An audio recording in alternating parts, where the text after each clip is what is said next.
ठीक है, स्टार्ट करिए।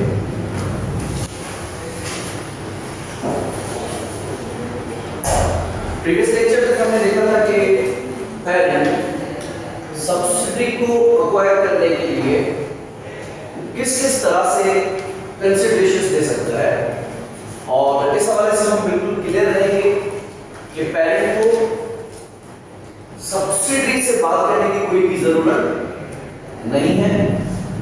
हमने सिर्फ और सिर्फ सब्सिडी के शेयर होल्डर्स को कॉन्फिडेंस में लेना है। अगर वो कैश पे मान जाते हैं तो हम उनको कैश देके शेयर्स दे देंगे। अगर वो बात मान जाते हैं तो शेयर्स अभी ले लेंगे, पैसे साल या 2 के बाद देंगे, जिसको हमने डेफर्ड कंसीडरेशन कहा।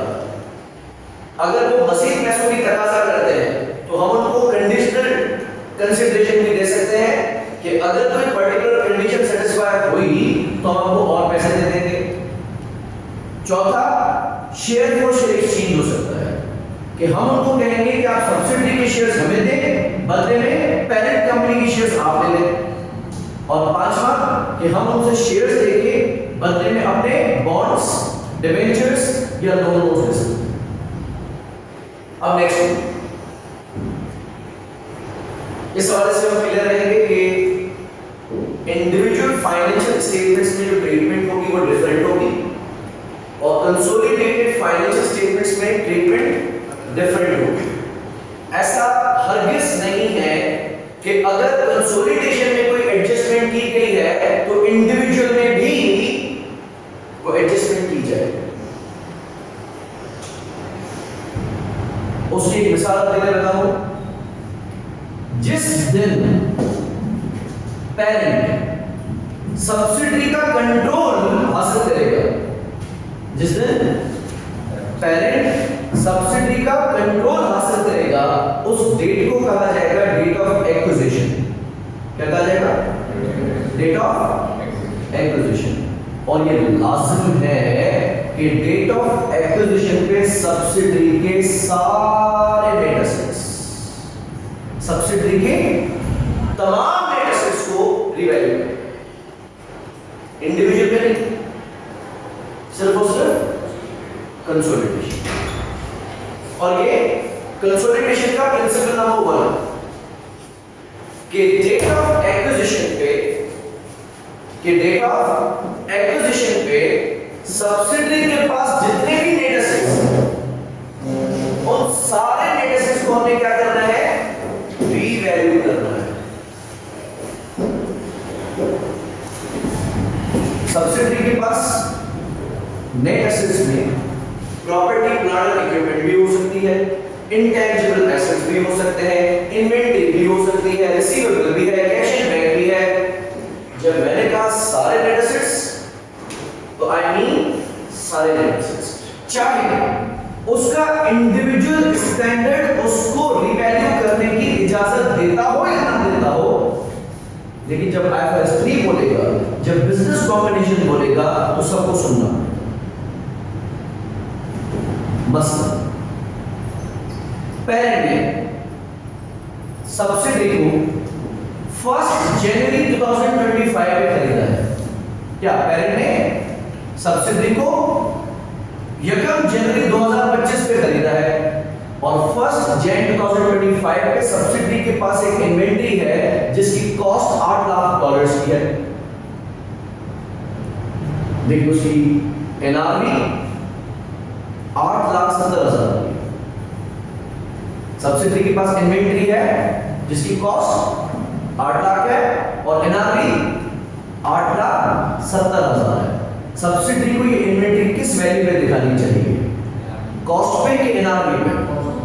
उसूलन तो लोअर ऑफ IAS 2 क्या कहता है कि inventory should be recorded at lower of cost of NRV. इस केस में कॉस्ट की मान्यता है $800,000 एंड एनआरवी है $870,000।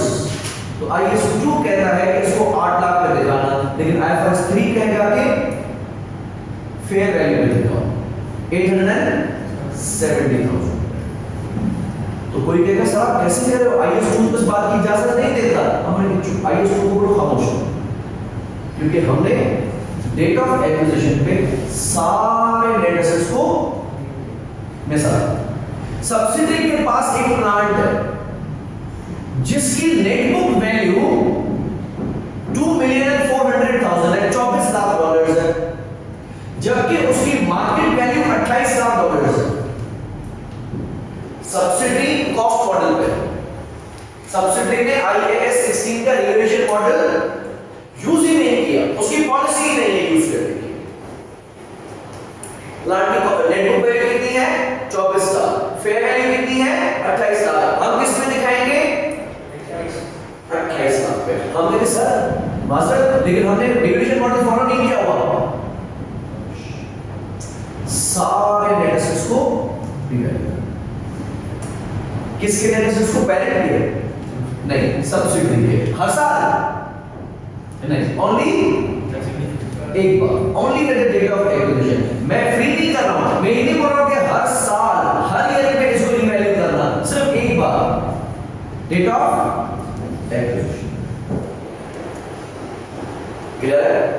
चाहे सब्सिडरी के पास कोई इंटेंजिबल एसेट्स पड़े हैं और IAS 38 इंटेंजिबल एसेट्स को रिवैल्यू करने की इजाजत ही नहीं दे रहा, फिर भी जो सब्सिडरी के पास ब्रांड्स हैं, सॉफ्टवेयर्स हैं, लाइसेंसेस हैं, डेवलपमेंट कॉस्ट है, हम सबको रिवैल्यू करें। लिहाजा उस पर्टिकुलर ट्रांजैक्शन का पर्टिकुलर स्टैंडर्ड क्या कहता है हम उसको नहीं मानेंगे। IFRS 3 की मानते हुए हम सब्सिडरी के सारे नेट एसेट्स को रिवैल्यू करेंगे। होना सर, अब नेट एसेट्स का मतलब समझते हैं। नेट एसेट्स मतलब total assets minus total liabilities. Accounting equation में अगर एसेट्स में से लायबिलिटीज माइनस की जाए तो क्या बचेगा? Equity. Assets minus liabilities is equal to what? Equity.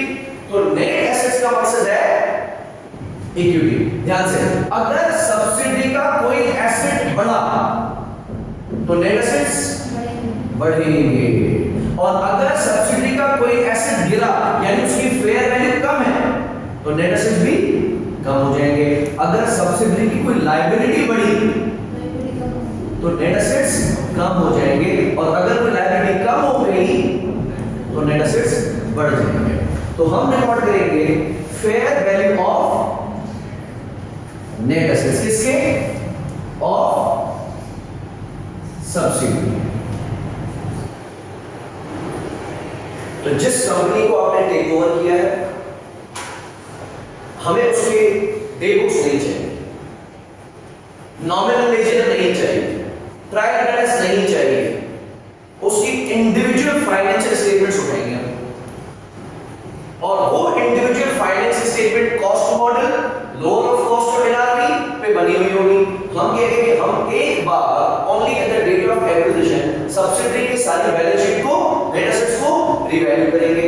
Net assets मतलब total assets minus total liabilities. अगर एसेट में से लायबिलिटी माइनस की तो बच गई इक्विटी। इक्विटी में क्या क्या आता है? पहला शेयर कैपिटल। किसका शेयर कैपिटल? सब्सिडरी का। शेयर कैपिटल में क्या आता है? Number of issued shares multiplied by. अब इसके 3 कॉलम्स बनाए जाएंगे। पहला बनाया जाएगा net assets of subsidiary at the date of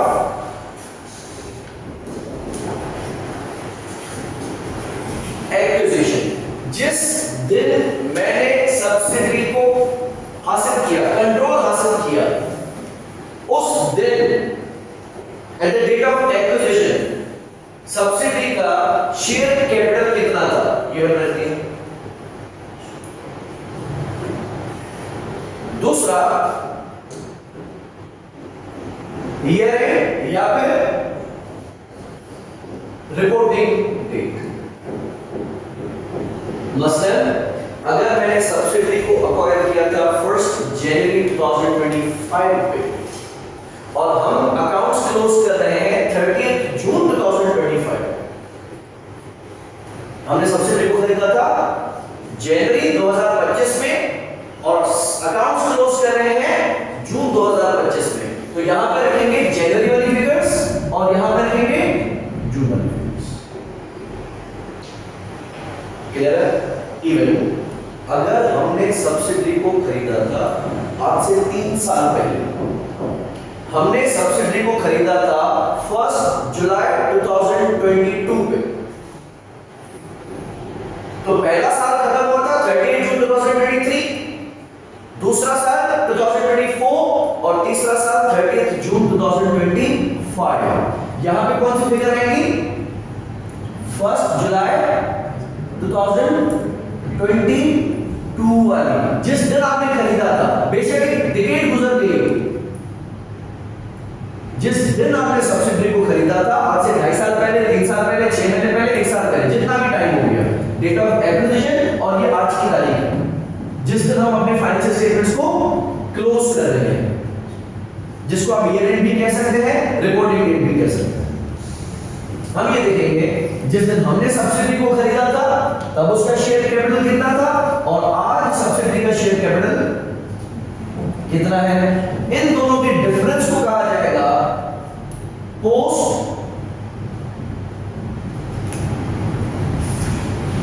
acquisition. Post का मकसद समझ लेना, हमारी सब्सिडी बनने के बाद। फेयर? सो अगर ये 1 जनवरी 2025 है, ये 30 जून 2025 है, तो ये 6 महीने का है।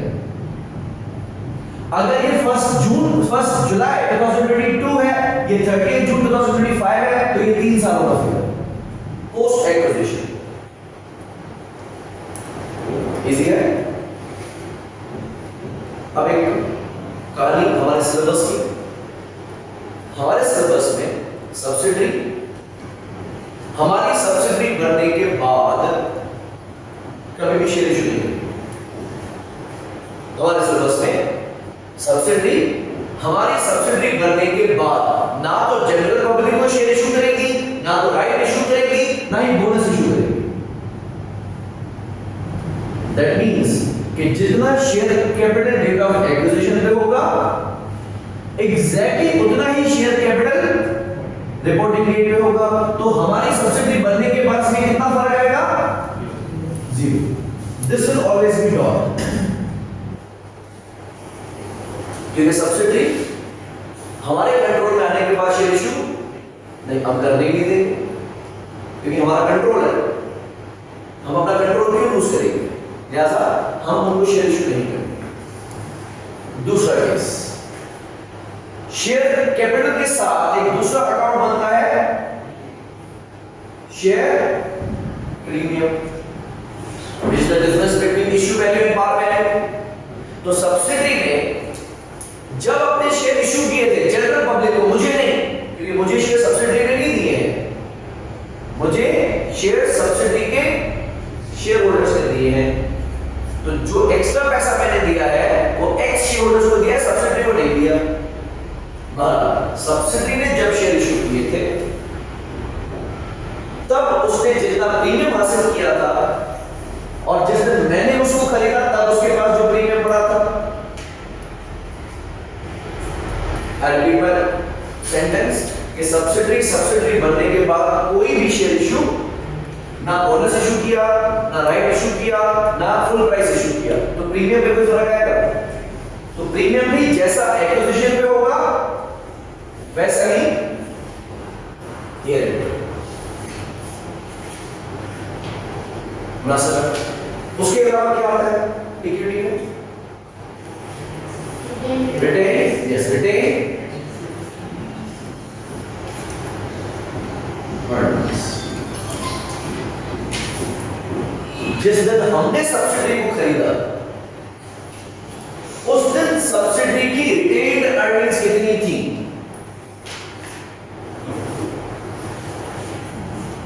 फर्स्ट हमने सब्सिडी को खरीदा है 1 जून 2025 में और ये एंड है 30 जून। साल शुरू कब से हुआ है? 1 जुलाई 2024 से। और आपको सवाल ने पूरे 12 महीने का प्रॉफिट बता दिया। 12 महीने में आप कब आए? 6 महीने पहले या 6 महीने बाद?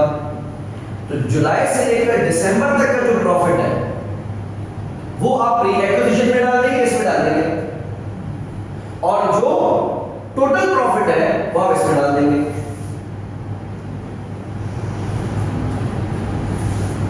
समझ में आ रही बात?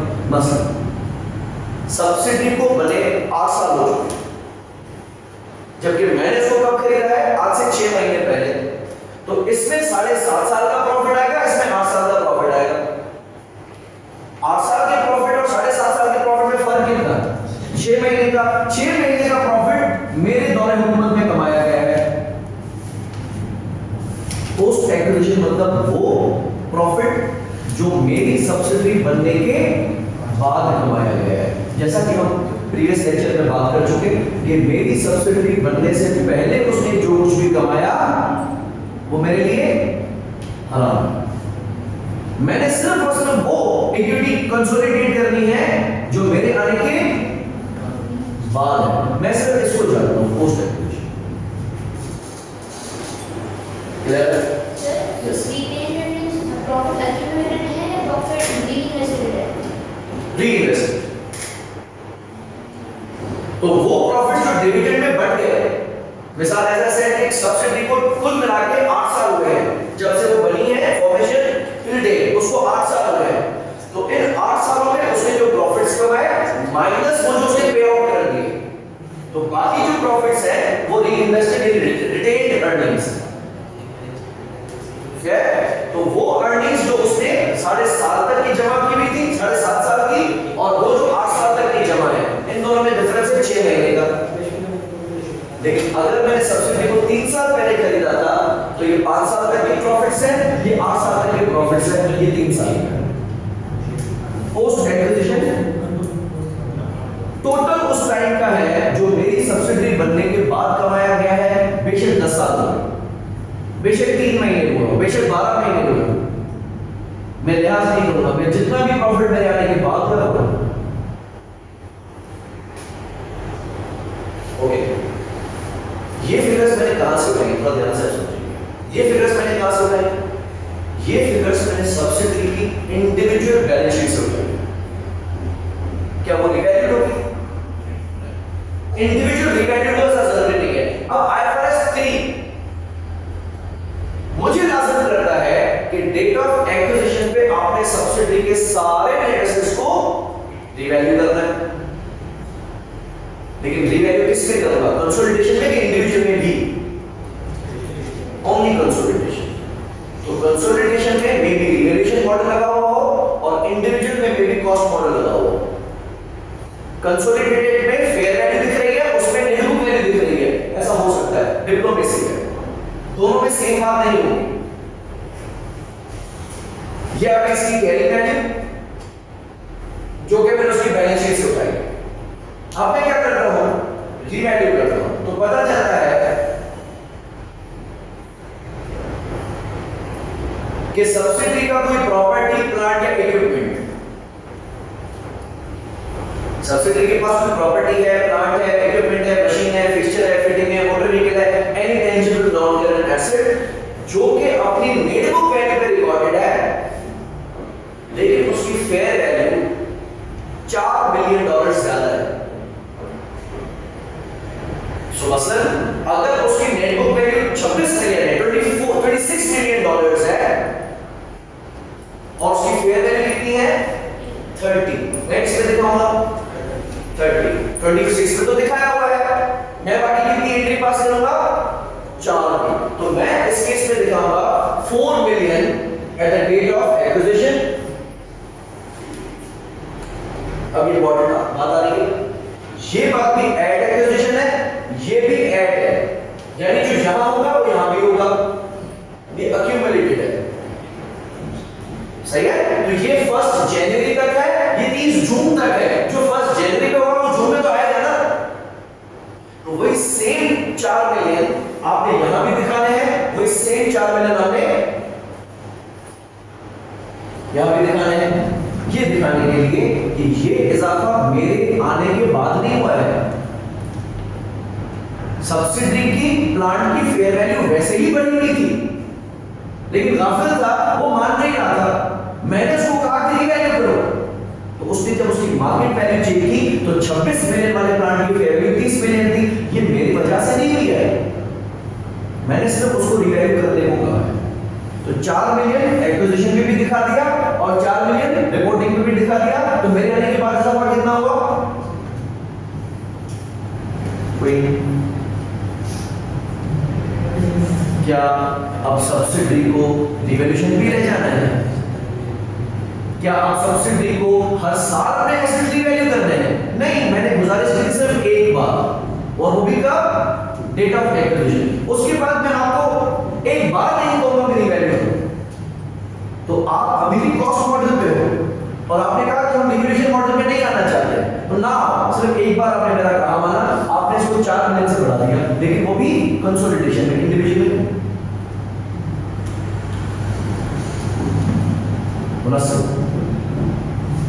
अब ये जो आपने प्रॉफिट कैलकुलेट किया होगा 6 महीने, उसमें आपने अपने इस प्लांट को डेप्रिशिएट भी किया होगा, क्यों नहीं? जो सब्सिडरी ने इंडिविजुअल स्टेटमेंट्स में, जाती स्टेटमेंट्स में प्रॉफिट दिखाया होगा, उस प्रॉफिट में से डेप्रिसिएशन भी तो माइनस की होगी ना। वो डेप्रिसिएशन 26 मिलियन के हिसाब से चार्ज हुई होगी कि 30 मिलियन के हिसाब से? क्यों 26? क्योंकि 30 तो उसने माना ही नहीं था, 30 तो उसने माना ही नहीं था, उसने तो इंडिविजुअल में 26 को ही माना है, तो डेप्रिशिएट भी 26 को किया होगा। अब जब मैं 26 से इसको 30 पे कर रहा हूं तो डेप्रिशिएट भी 30 को करना चाहिए था, जिसमें से 26 डेप्रिशिएट हो चुका है। मिसाल, प्लांट जिसकी कैरी वैल्यू 26 मिलियन है, फेयर वैल्यू 30 मिलियन है और उसकी रिमेनिंग यूजफुल लाइफ 10 इयर्स है। उसकी रिमेनिंग यूजफुल लाइफ 10 इयर्स है, तो 26 को 10 साल के ऊपर तो वो डेप्रिशिएट कर चुका होगा। मैं बाकी किसको डेप्रिशिएट करूंगा? सिर्फ 4 मिलियन को। इसको कहा जाएगा एक्सेस डेप्रिसिएशन।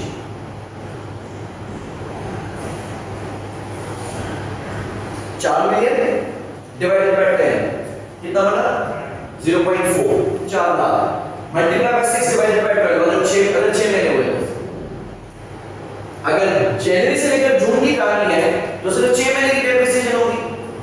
अगर साल हो चुका है तो पूरे 0.4, अगर 3 साल हो चुके हैं तो 1.2, मैं पूरे 3 साल की डेप्रिसिएशन चला सकता। ये ना समझना कि पिछले साल भी तो की होगी ना। पिछले साल आपने कंसोलिडेशन में डेप्रिसिएशन चार्ज की होगी, इंडिविजुअल में तो डेप्रिसिएशन चार्ज नहीं कर सकते। मैं डेटा कहां से ले रहा हूं? इंडिविजुअल। जब मैंने इंडिविजुअल उठाई तो वो पहले से डेप्रिशिएटेड नहीं। ऐसे में डेप्रिसिएशन किस दिन चार्ज होती है? जिस दिन एसेट खरीदा जाता है या जब ईयर एंड होता है? ईयर एंड होता है तो डेट ऑफ एक्विजिशन पे इसकी डेप्रिसिएशन नहीं होगी और ईयर एंड पे मैं शो करूंगा डेप्रिशिएट। बोला सर? तो ये डेप्रिसिएशन मेरे आने के बाद चार्ज हुई कि पहले? बाद में इसको याद से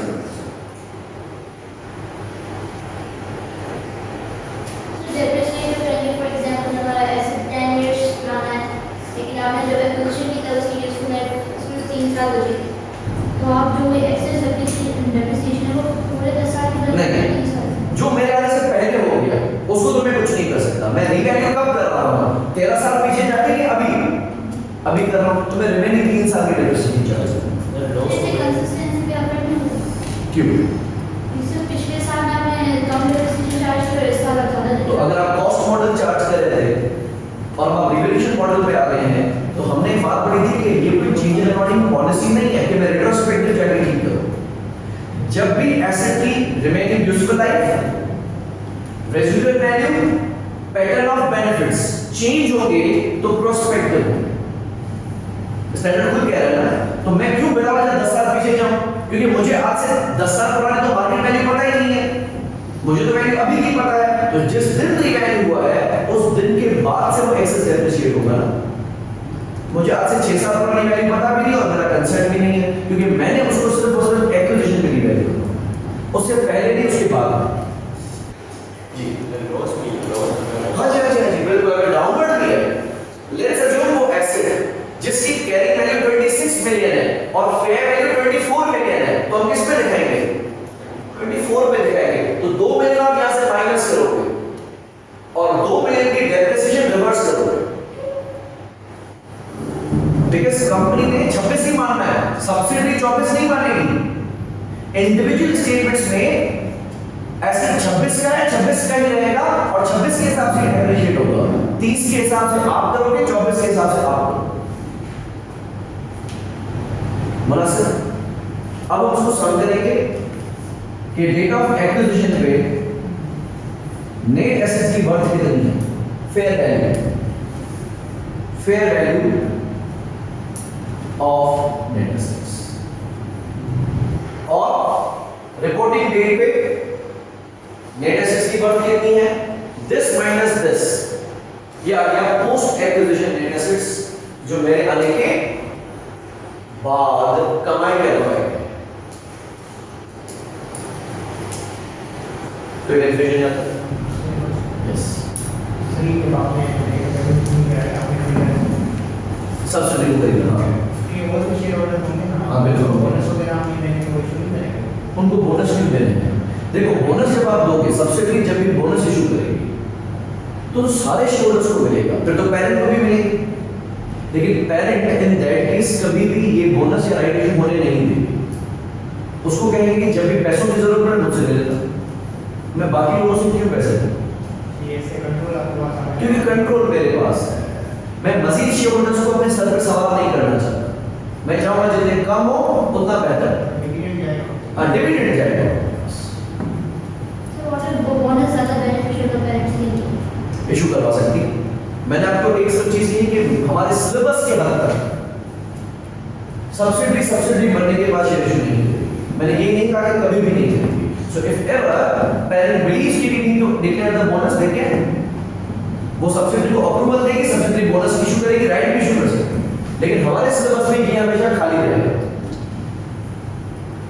क्योंकि वो कॉम्प्लिकेटेड हो जाता है, वो एसबीआर लेवल पे जाता है। इनफैक्ट एसबीआर में भी नहीं आता ये चीज। क्लियर है बात? अच्छा, अब हमने क्या कर दिया, सब्सिडी के पास जितने भी नेट एसेट्स हैं उन सबको हमने रिवैल्यू कर दिया। अब अगला स्टेप है, हम कैलकुलेट करेंगे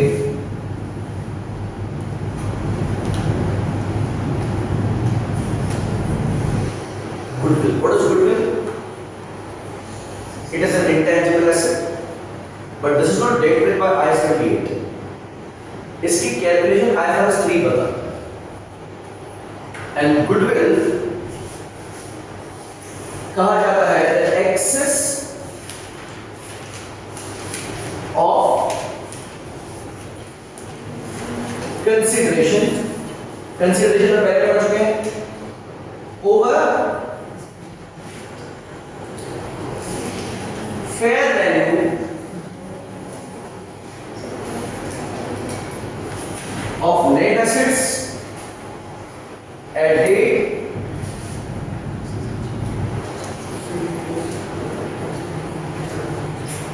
of acquisition। मिसाल के तौर पे आपकी कोई फेवरेट क्रिकेट स्टार है, उसका हैदराबाद में एक बंगलो है, आप कहते हो कि आई एम क्रेजी फैन, अगर वो आपका क्रिकेट स्टार अपना बंगलो बेचना चाह रहा है तो आप चाहते हो कि मैं इसको खरीदूं। अगर उस बंदे ने बंगलो खरीदा था 2.5 करोड़ रुपए और उस बंगलो की मार्केट वैल्यू 3 करोड़ 30 लाख रुपए, अगर मैंने ये बंगलो 3 करोड़ 30 लाख में खरीदा तो मैंने अपने क्रिकेट स्टार की क्या इज्जत की?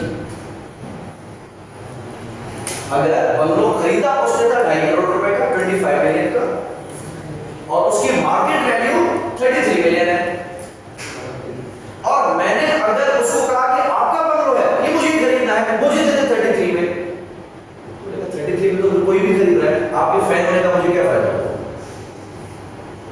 अगर मैं 33 में खरीदता हूं, तुमने गुडविल कितनी की?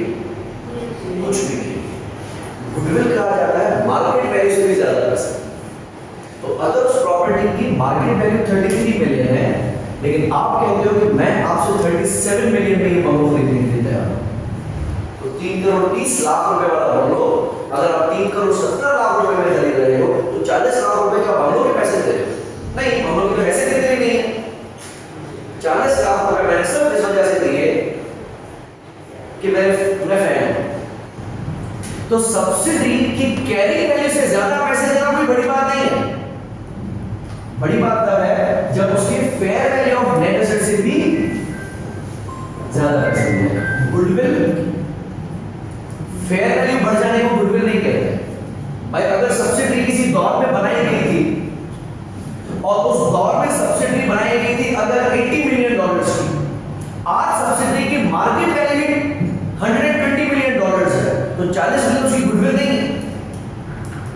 उसके एसेट्स भी बेचे जाए तो 120 मिलियन के बेच जाएंगे, लेकिन अगर मैं 120 की बजाय उसको 135 मिलियन में खरीद रहा हूं, तो 15 मिलियन में उसको फेयर वैल्यू से भी ज्यादा पैसे दे रहा हूं, वो कहलाएगी। So goodwill is what?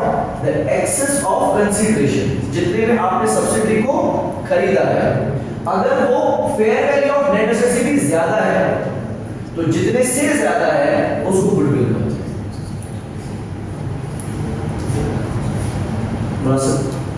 अब कैसे कैलकुलेट होगी गुडविल? क्या ये जरूरी है कि पेरेंट गुडविल के 100% शेयर्स खरीदे? नहीं। गुडविल बेसिकली इसको कहा जाएगा कि excess of consideration over the fair value of net assets. अब ये जरूरी तो नहीं है कि होली बॉन्ड सब्सिडी हो। होली बॉन्ड मतलब 100 के 100% शेयर्स मेरे पास है। अगर मैंने किसी कंपनी के 80% शेयर्स खरीदे हैं, तो बाकी 20% शेयर्स जिसके पास होंगे उसको क्या कहा जाता है? कल हमने एक वर्ड यूज किया था, NCI stands for non controlling interest. तो हमारे पास कंट्रोलिंग स्टेक है और उनके पास नॉन कंट्रोलिंग स्टेक है। हम सब्सिडी को बेशक 80% खरीदे, लेकिन कंसोलिडेट 80% नहीं किया जाएगा। याद है हमने लास्ट क्लास में डिस्कस किया था, या तो हाँ होगा या ना होगा, आधा पौना नहीं होगा। या तो सब्सिडी 100% आपकी है या तो नहीं है। एसेट्स या तो कंसोलिडेटेड होंगे या नहीं होंगे। लायबिलिटीज यस और नो, रेवेन्यू यस और नो, एक्सपेंसेस यस और नो, परसेंटेज नहीं बनेगी। ऐसे में गुडविल किसका एसेट है? पेरेंट का एसेट है कि सब्सिडी का? सब्सिडी का, क्योंकि वैल्यू उसकी ज्यादा है, रेपुटेशन उसकी ज्यादा है, स्टाफ उसके पास पहले से तैयार है, रनिंग बिजनेस वो है, तो मैं उसको खरीद रहा हूं। ऐसे में हम सब्सिडी के सारे एसेट्स 100% रिकॉर्ड करते हैं, इंक्लूडिंग गुडविल। गुडविल भी हम पार्शियल नहीं रिकॉर्ड करेंगे। गुडविल हम कैसे रिकॉर्ड करेंगे? फुल गुडविल कैसे निकाली जाएगी? एक हमने रखा consideration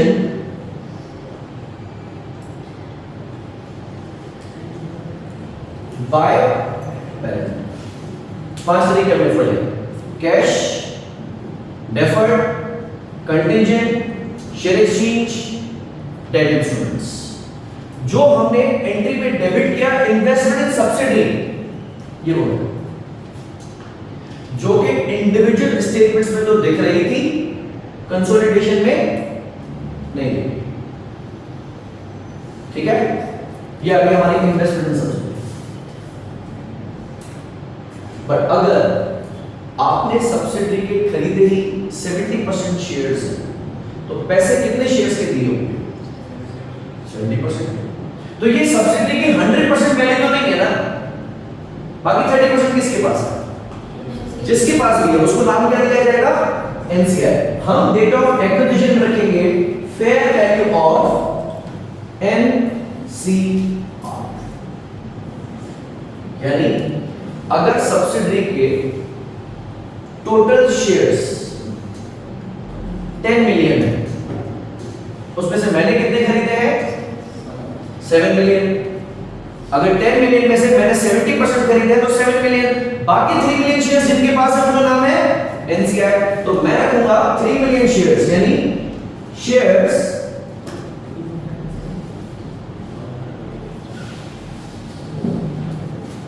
held by NCI multiplied by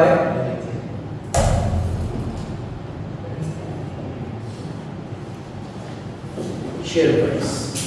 date of acquisition पे अगर सब्सिडी के एक शेयर की वैल्यू $9 है, डेट ऑफ एक्विजिशन पे अगर सब्सिडी के एक शेयर की वैल्यू $9 है, तो 3 million multiply by $9 would be the fair value of NCI. ये हम कर देंगे इसमें प्लस। जब हम दोनों को प्लस करेंगे तो ये बन जाएगी 100% वैल्यू। 70% के पैसे मैंने दिए और 30% की एनसीआई।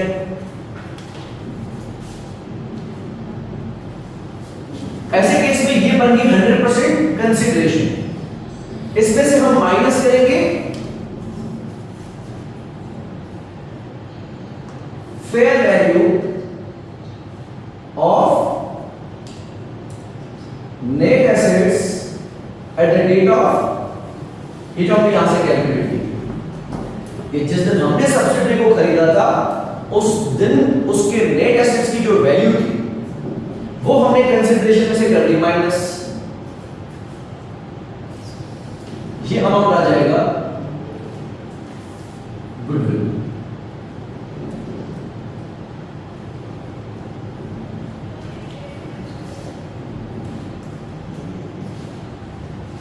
जब हम consolidated statement of financial position बनाएंगे हम सिर्फ और सिर्फ ये गुडविल दे सकते हैं, इन्वेस्टमेंट सब्सिडी नहीं देंगे।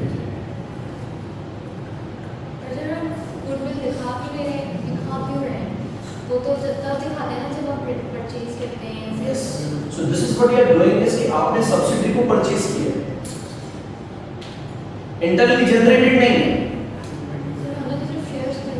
शेयर्स खरीदे हैं और शेयर्स के साथ आपने सब्सिडी का कंट्रोल खरीद दिया। How else we can purchase the subsidy? But sir उसको रिकॉर्ड करके फिर हटा भी तो देते हैं ना। नहीं, क्यों इंडिविजुअल में नहीं लिखेगी, कंसोलिडेशन में बिल्कुल क्यों हटेगी, दिखाई रहेगी हमेशा कहीं। हाँ, अगर इंपेयर हो जाती है बाद में, वैल्यू गिर जाती है तो वो एक अलग सेगमेंट है, वो हमारा सिलेबस का पार्ट नहीं। But remember, parent individual statements में गुडविल नहीं दिखाएगा, सब्सिडी इंडिविजुअल स्टेटमेंट्स में गुडविल नहीं दिखाएगा, लेकिन जब कंसोलिडेटेड फाइनेंशियल स्टेटमेंट्स बनाई जाएंगी तो वहां पे गुडविल दिखेगा। बिकॉज़ पेरेंट ने सब्सिडी को टेक ओवर किया है, कंट्रोल हासिल कर लिया, और जितना भी सब्सिडी को खरीदने के लिए मैंने इजाफी अमाउंट पे किया है वो गुडविल है।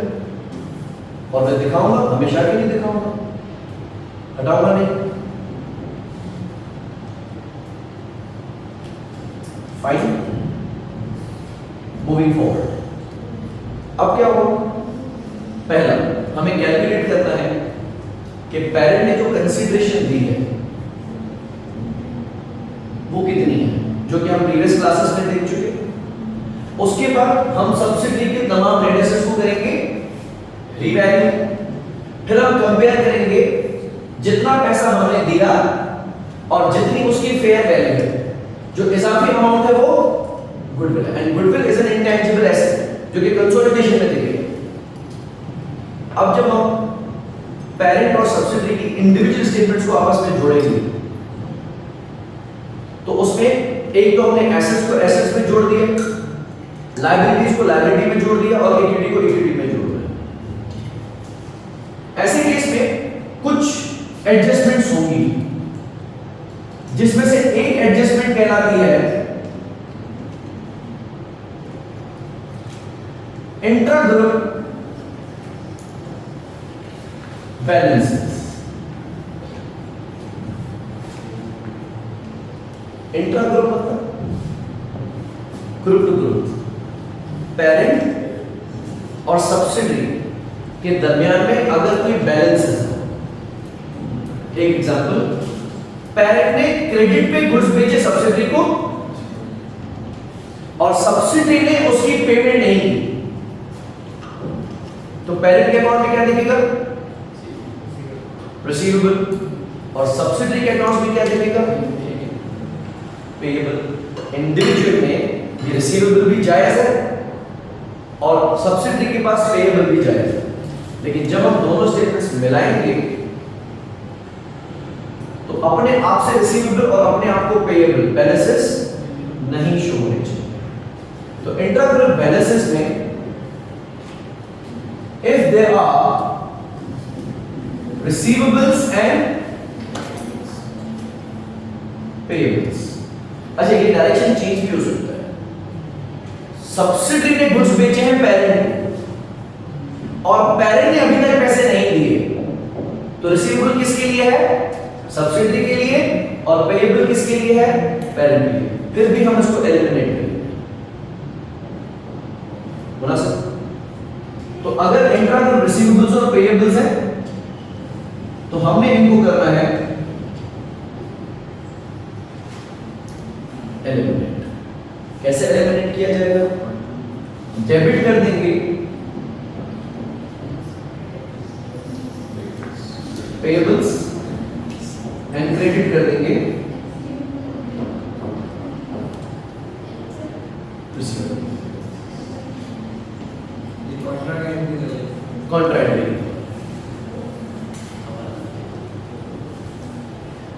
इजी। इसी तरीके से अगर पेरेंट ने गुड्स बेचे हैं सब्सिडरी को, लेकिन सब्सिडरी ने अभी तक पेमेंट क्लियर नहीं की, इवन अगर पेरेंट ने इनवॉइस किया है $75,000 का, पेरेंट ने इनवॉइस किया है $75,000 का, जिसमें से सब्सिडरी $50,000 पे कर चुकी है, आगे कितने रह गए? $25,000, जो पेरेंट कह रहा है कि मुझे रिसीवेबल है और सब्सिडरी कह रही है कि मुझे पेएबल है। लेकिन जब हम कंसोलिडेट करेंगे तो रिसीवेबल से 25,000 बढ़ा देंगे, क्रेडिट कर देंगे, और पेएबल से भी 25,000 बढ़ा के डेबिट कर देंगे। समझ में आई बात? दूसरा ऐसा होता है कि कभी-कभी पेरेंट सब्सिडरी को लोन देता है। आपके बात में शेयर होल्डर्स को नहीं दे रहा हूं, शेयर होल्डर्स गए, हो गया काम।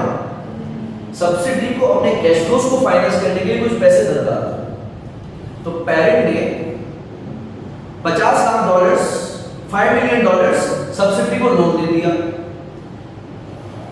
तो ये $5 मिलियन सब्सिडरी के पास एज अ लोन दिखेगा लायबिलिटी, और पेरेंट के पास एज एन इन्वेस्टमेंट दिखेगा। लेकिन आपके पास इन्वेस्टमेंट शेयर्स नहीं है, ये अलग इन्वेस्टमेंट है। जिस तरह पार्टनर्स एक बिजनेस में पैसा लगाते हैं पार्टनरशिप के लिए, और दूसरा पार्टनर कभी-कभी बिजनेस को लोन देता है। अगर पार्टनर ने बिजनेस को लोन दिया हुआ है तो वो अलग है, और अगर मैंने पार्टनरशिप खरीदी हुई तो वो अलग है। इस लोन अमाउंट पे अगर आप प्रॉफिट अप्रोप्रिएट नहीं करोगे, उस पे मुझे इंटरेस्ट दोगे, ऐसा ही। तो अगर लोन एंड इन्वेस्टमेंट्स का गेम है, तो हम इसको भी डेबिट कर देंगे लायबिलिटी और क्रेडिट कर देंगे इन्वेस्टमेंट्स।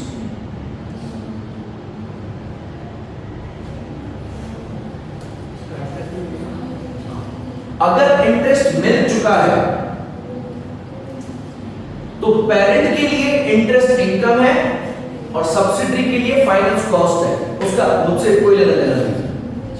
लेकिन अगर इंटरेस्ट अक्रूड है तो सब्सिडरी के पास इंटरेस्ट अक्रूड है यानी पेएबल है, और पेरेंट के पास इंटरेस्ट रिसीवेबल है। मैं उसको इस तरीके से कैंसिल करूं। अगर चीज बेची, पैसे मिल गए, हिसाब किताब हो गया, मैं कुछ नहीं करूंगा। हम सिर्फ उन बैलेंसेस को रिवर्स करेंगे जो आउटस्टैंडिंग है, जो पाइपलाइन में है, जो पेंडिंग है। नेक्स्ट इसमें आती है इंट्रा ग्रुप ट्रेडिंग। ये बात तो इंपॉर्टेंट है, समझ। इंट्रा ग्रुप ट्रेडिंग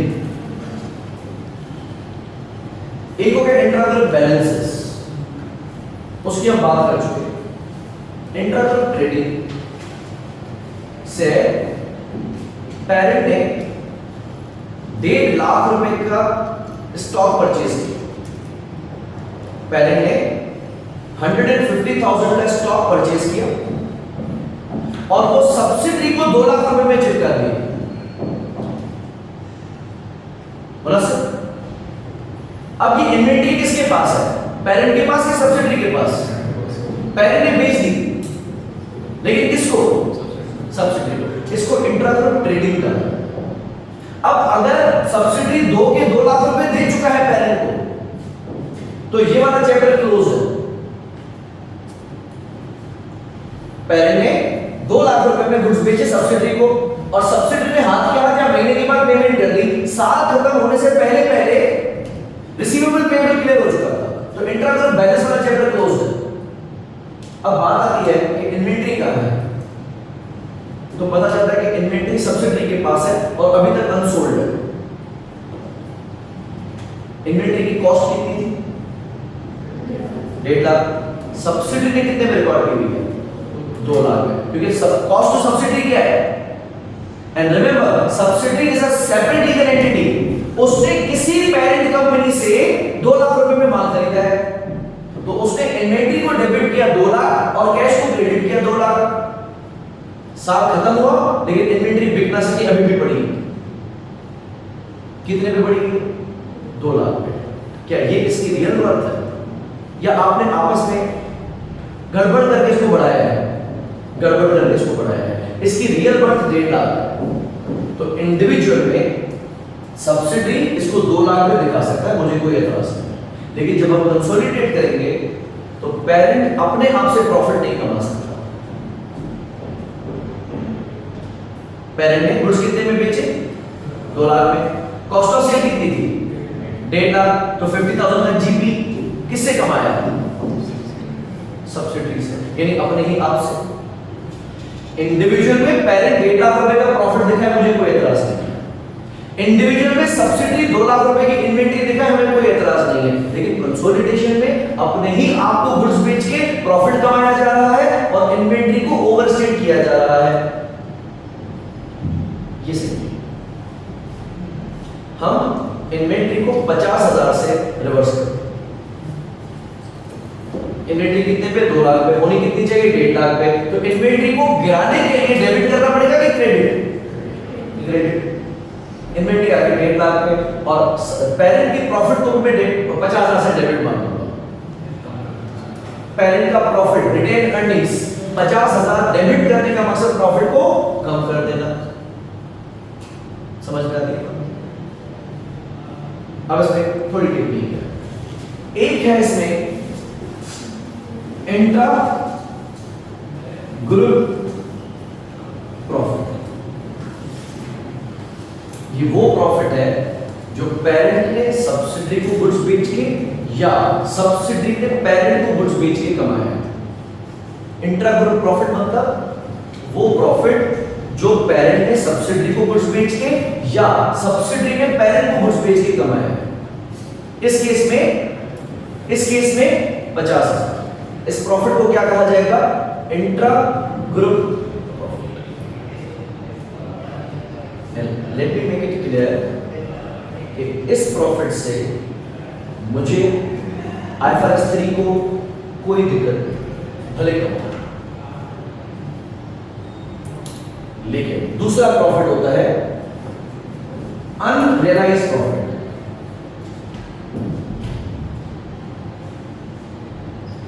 फर्क समझना। अनरियलाइज्ड प्रॉफिट रियलाइज कैसे होगा? ये वाला पेरेंट ने 1.5 लाख रुपए के गुड्स खरीद के सब्सिडी को 2 लाख रुपए में बेच दिए, तो 50,000 रुपए का प्रॉफिट पेरेंट ने सब्सिडी से कमाया। ये प्रॉफिट रियलाइज कब होगा? जब सब्सिडी की गुड्स आगे बेच दे। जब सब्सिडी की गुड्स आगे बेच दे। मिसाल के तौर पे ये 2 लाख रुपए वाले गुड्स सब्सिडी ने 2,10,000 रुपए थर्ड पार्टी को बेच दिए, तो टोटल ट्रांजैक्शन इमेजिन पर प्रॉफिट 60,000 का है, जिसमें से 50 का प्रॉफिट पेरेंट का, 10 का प्रॉफिट सब्सिडरी का, तो मुझे इस 50,000 के प्रॉफिट से कोई दिक्कत नहीं, भले करो, बशर्ते कि वो रियलाइज हो चुका है। मुझे एतराज सिर्फ उस प्रॉफिट से है जो अभी भी इन्वेंटरी में पड़ा हुआ है। मुझे एतराज सिर्फ उस प्रॉफिट से है जो अभी भी इन्वेंटरी में पड़ा हुआ है। मैंने एग्जांपल ये दी कि 1.5 लाख रुपए का गुड्स पेरेंट ने खरीदा, 2 लाख रुपए में सब्सिडरी को दिया, और सारी इन्वेंटरी सब्सिडरी के पास अभी भी मौजूद है। तो जितना प्रॉफिट इंट्रा ग्रुप है उतना ही प्रॉफिट अनरियलाइज्ड है। हम क्या करेंगे, इंट्रा ग्रुप प्रॉफिट को मल्टीप्लाई करेंगे परसेंटेज ऑफ गुड्स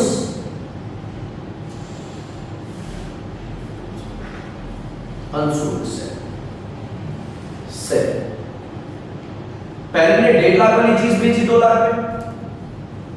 सवाल ये कहता है कि सब्सिडी स्टिल है 30% of this goods in stock. Subsidy still है 30% of this goods in stock. तो 2 लाख रुपए में से कितना माल बिक चुका है? 70% गया। बाकी कितना पड़ा हुआ है? 30%। 2 लाख का 30% 60,000। तो 60,000 रुपए की गुड्स पड़े हुए हैं। जब 2 लाख रुपए में प्रॉफिट 50,000 का था, तो क्या 60,000 में भी प्रॉफिट 50,000 का होगा? Definitely not. 2 लाख रुपए में 50,000 रुपए का प्रॉफिट, मतलब कितना मार्जिन है? You know what is difference between margin and markup? Yes, 50,000 रुपए का प्रॉफिट 2 लाख रुपए के सेल्स पे। 50,000 2 लाख रुपए का कितना परसेंट होता है? 25%। यानी सेल्स वैल्यू का 25% प्रॉफिट है। सब्सिडी के पास कितनी इन्वेंटरी पड़ी हुई है? 60,000 की। 60,000 का 25% कितना बनेगा? 15,000। ये 15,000 यूआरपी है। यूआरपी मतलब अनरियलाइज्ड प्रॉफिट। इसको कैलकुलेट करने का सादा तरीका क्या था? इंट्रा ग्रुप प्रॉफिट कितना है? 50,000 का 25% निकालो। Sorry, unsold 30%, my mistake. Unsold कितना है? 30%। तो 50,000 का 30% निकालो। अब इसको कैलकुलेट करने का एक तरीका क्या है? इंट्रा ग्रुप प्रॉफिट को मल्टीप्लाई कर दिया परसेंटेज ऑफ गुड्स अनसोल्ड से, या फिर आप इसको कैलकुलेट कर सकते हैं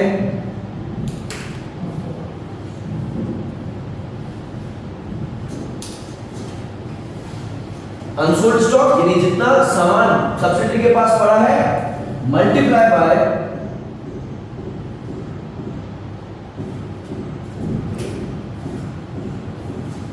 प्रॉफिट मार्जिन। पेरेंट ने कितना प्रॉफिट मार्जिन कमाया? 25%। तो 25% जो मार्जिन है वो अभी भी आपके गोडाउन स्टॉक में पड़ा हुआ है। अनसोल्ड गुड्स कितने? 60,000। 60,000 का 25% 15,000। इसको हम कहते हैं अनरियलाइज्ड प्रॉफिट। हेंस हालांकि पेरेंट ने सब्सिडी से कितना प्रॉफिट कमाया था? 50,000 का। मुझे एतराज सिर्फ किस प्रॉफिट से है? 15,000 से। बाकी 35,000 जो सब्सिडी आगे निकाल चुकी है उससे मुझे कोई सरोकार नहीं। ठीक है, कमाओ भले, लेकिन जो स्टॉक अभी भी आपके पास पड़ा हुआ है 60,000 का, उसमें 15,000 का प्रॉफिट पेरेंट की तरफ से शामिल है, उसको आप रिवर्स करो। इस प्रॉफिट को क्या कहा जाएगा? अनरियलाइज्ड प्रॉफिट, जिसकी वजह से इन्वेंटरी ओवरस्टेटेड है कि अंडरस्टेटेड है? ओवरस्टेटेड है। तो इन्वेंटरी को ठीक करने के लिए मैं क्या करूंगा?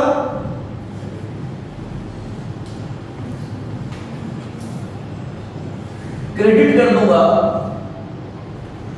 Inventory by URP. URP is unrealised profit.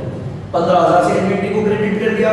60,000 की इन्वेंटरी को अगर 50,000 से क्रेडिट किया जाए तो वापस 45 पे आ जाएगी। ये इसकी ओरिजिनल कॉस्ट है जितने में पेरेंट ने खरीदा था। और किसने प्रॉफिट कमाया? पेरेंट ने। तो डेबिट कर देंगे हम रिटेन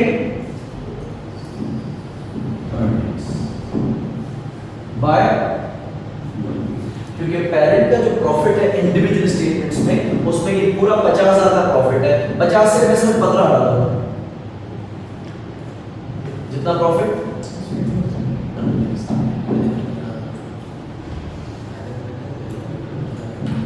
किसी को कंफ्यूजन है? यस, एग्जाम्पल लेते हैं। Parent company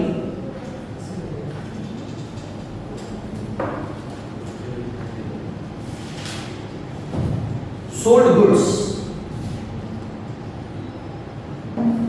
to S company for say $90,000 at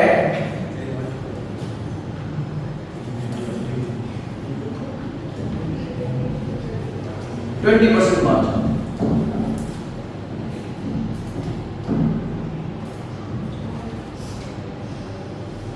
By year end, subsidiary company had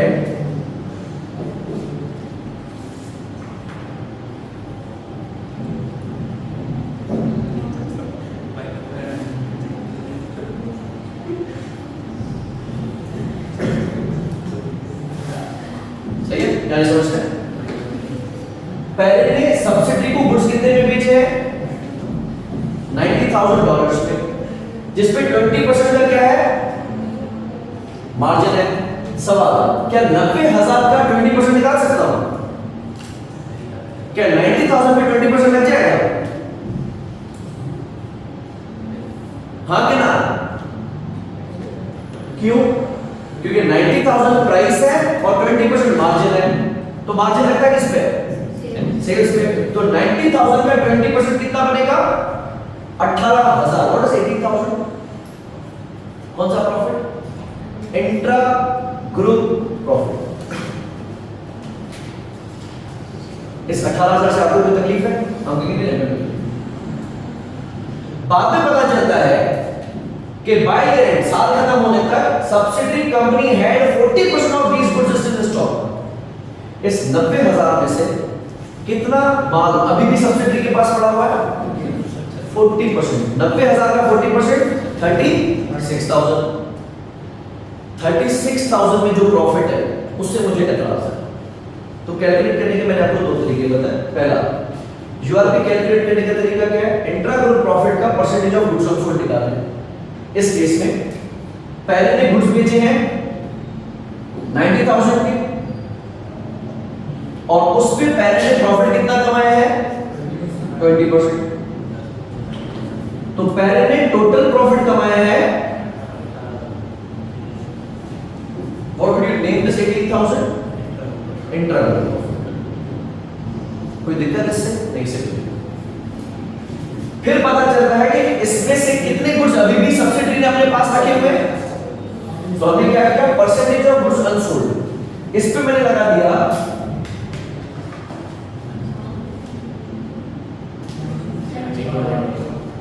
7,200। 7,200 क्या है? ये अनरियलाइज्ड प्रॉफिट है। ये वो प्रॉफिट है जो ताहाल रियलाइज नहीं हो सकता। दूसरा तरीका, अनसोल्ड स्टॉक। ठीक है, अनसोल्ड स्टॉक कितना है? 90,000 का 40%, यानी 36,000 रुपए का सामान अभी भी सब्सिडी की इन्वेंटरी में पड़ा हुआ है। उसमें मार्जिन कितना है? 20%। 7,200। ये 7,200 क्या कहलाएगा? Unrealized profit. This is the profit by which the inventory is overstated. तो हम इन्वेंटरी को क्रेडिट कर देंगे 7,200 से, और प्रॉफिट इन रिटेन अर्निंग्स को डेबिट कर देंगे 7,200 से। ये 7,200 की प्रॉफिट को हम नहीं मानते। तब तक नहीं मानते जब तक ये थर्ड पार्टी नहीं मिला। इसमें आपसे मार्कअप और मार्जिन का गेम खेला जा सकता है।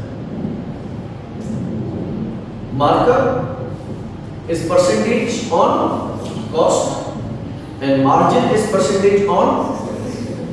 अब अगर हमें ये सवाल 90,000 की सेल्स बताता है और उसके साथ बता देता है 25%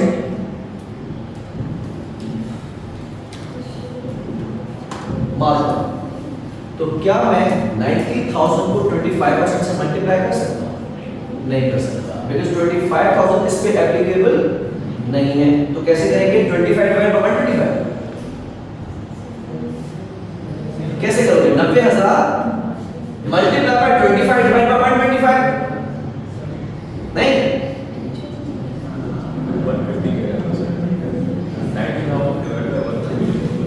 90,000 डिवाइडेड बाय 150 क्यों? 25 हाँ 125 या देखिए कॉस्ट, इसको हम मल्टीप्लाई करेंगे फिर 25 से।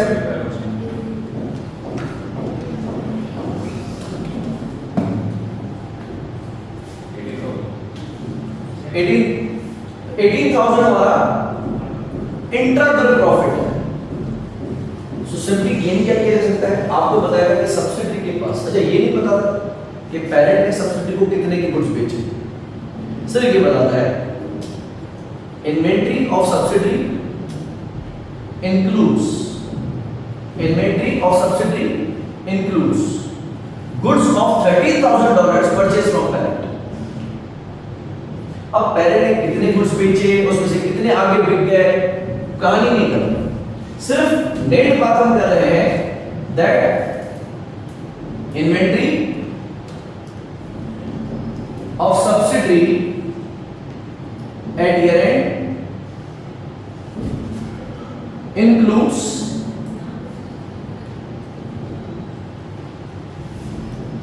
goods costing, let's say $13,000 purchased from parent।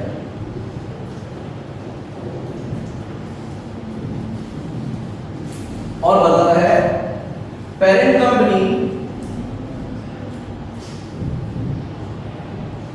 applies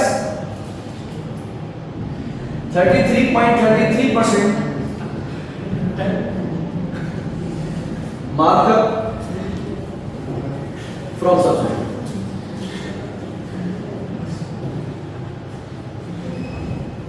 अब इस कहानी को तो भी लंबी की थी कि पेरेंट ने 90,000 के बेचे, उसमें से 30% 40% पड़े हुए हैं। ये कहानी अब जो ना बताओ, आप सिर्फ ये बताओ कि बाकी कितना है। तो बताया कि सब्सिडी के पास बाकी कितना सामान पड़ा हुआ है? 13,000 का।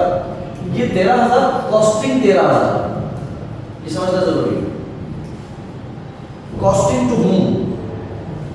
कॉस्टिंग टू पेरेंट और कॉस्टिंग टू सब्सिडी? ये कॉस्टिंग टू सब्सिडी क्योंकि किसकी बैलेंस शीट में शामिल है?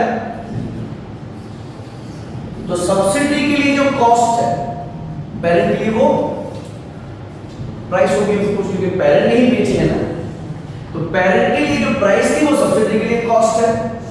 तो क्या मैं इस पे डायरेक्टली 30.33.33 लगा सकता हूं? नहीं लगा सकता।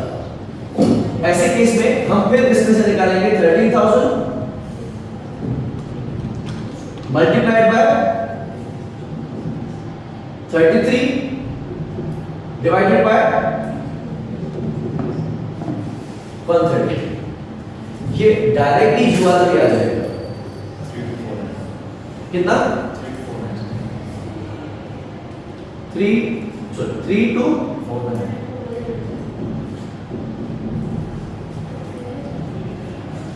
ये इंट्राग्रुप प्रॉफिट नहीं है, ये अनरियलाइज्ड है। क्यों?